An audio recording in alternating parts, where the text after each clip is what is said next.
Ce paysage, on l'a rêvé tant de fois.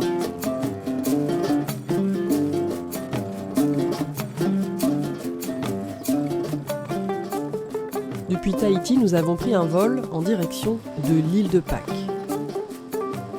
Et voilà un de nos rêves les plus fous qui se réalise. Nous allons passer 6 jours sur cette île chilienne, l'une des plus isolées au monde. Tahiti se trouve à 4193 km à l'ouest. Le Chili se trouve à 3525 km à l'est. Tout autour, c'est l'océan Pacifique. Il n'y a rien d'autre.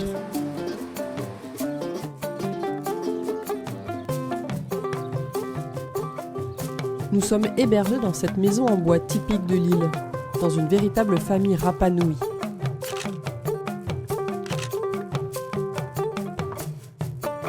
Chaque année, nous sommes des milliers de touristes à venir découvrir ce qui fait la renommée mondiale de cette petite île du bout du monde, les Moaï.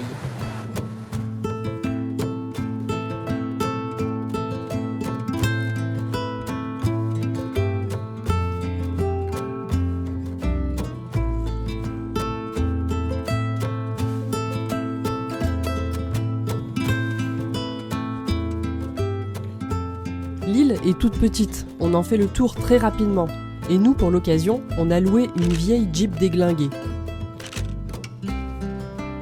Grâce à elle, à nous la liberté. On visite les sites les plus emblématiques de l'île de Pâques. Nous voilà sur le site qu'on appelle Rano Raraku, sur l'île de Pâques. C'est un rêve qui devient réalité parce que là, on est en train de visiter ce qu'on appelle la fabrique des Moaï.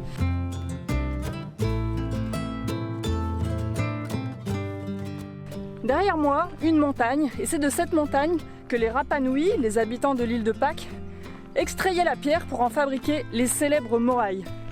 Donc sur ce site, il n'y a pas moins de 400 Moaï, des petits, des grands, de toutes les formes. Certains sont couchés au sol, et c'était vraiment ici que tout se fabriquait, et après c'était réparti sur le reste de l'île. Les Moaï, ils étaient taillés directement dans la pierre de la montagne, puis extraits pour après les mettre un peu plus loin. Il paraît que le plus grand de tous les Moaï sur ce site, il fait 22 mètres de long.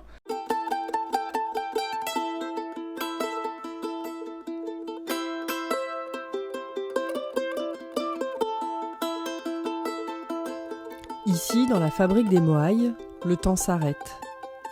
J'ai l'impression de fouler un territoire mystique. Puis je me dirige au cœur du volcan Rano Raraku. Son cratère est accessible via un petit sentier. Le cratère fait 700 mètres de diamètre. Il est rempli d'une végétation dense, verte pétante. Et cette couleur tranche avec l'ocre de la pierre volcanique. C'est magnifique. C'est une visite qui est incontournable et pourtant, on est pratiquement seul. Là, je me trouve dans le cratère du volcan et je suis seule. C'est juste un endroit incroyable, c'est magnifique. Là encore, des Moaï repostent ici et là. Pendant que Charlotte dessine, moi, je m'imprègne de l'énergie de ces statues incroyables.